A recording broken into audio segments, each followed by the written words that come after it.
कहते हैं जैसे माता गर्भ को रखे यत्न बनाए, ठेस लगे तो छन्न होवे तेरी ऐसे भक्ति नसावे।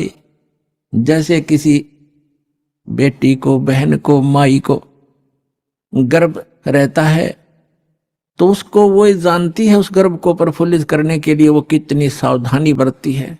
किसी बहन को 2-4 वर्ष के शादी के उपरांत जब गर्भ रहता है, अब उसको पता है वो कितनी चिंतित रहती है। करवट लेते समय रात को भी ये चिंतित एकदम फड़क के उठती है, कहीं मेरे बच्चे पर दाब ना आ गई हो, मेरा गर्भ खराब ना हो जा। ऊंचे नीचे पर पैर रखते समय भी बहुत ध्यान से चलती है। खाने पीने की भी वो बहुत सावधानी बरतती है कि कहीं मेरा ये गर्भ रूपी लाल नाश ना हो जाए।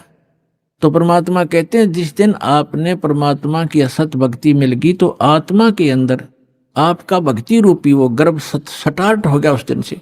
अब यहां बताते हैं कि जैसे माता गर्भ को रखे यत्न बनाए और ठेस लगे तो क्षीण होवे, ऐसे भक्ति नसावे। तो ऐसे ये ठेस नहीं लगने देनी चाहिए भक्ति रूपी गर्भ के।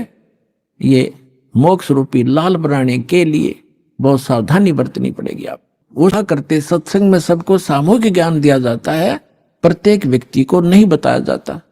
और जैसे औषधि, गोलियां, दवाई, जड़ी या इंजेक्शन के माध्यम से एक ही स्थान पर लगाई जाती हैं, वो जहां दर्द होता है, जहां पीड़ा होती है, वो औषधि वहां काम कर देती है।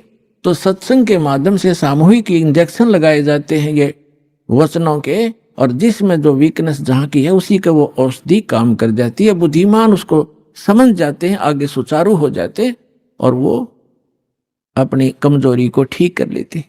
बुद्धिमान वही होते। इतना कुछ कई बार कहा परमात्मा ने कि जो दान ज्यादा करता है, यदि उसके मन में अभिमान आ गया, करा कराया नाश हो गया। कबीर साहब कहते हैं तन मन धन दिया तो भला किया, सर का दासी भार, और जब न्यू कहा कि मन ने दे दिया तो बहुत सहेगा मार। वो तो दिया हुआ तक गया, नाश हो गया, रोड प्राण में दुर्गति और हो जाएगी तेरी। तो किसी भी प्रकार का सेवा का अभिमान हो जाए, अभिमान तो अभिमान ही है, वो तो नाश ही करता है, भगवान से दूर करता है।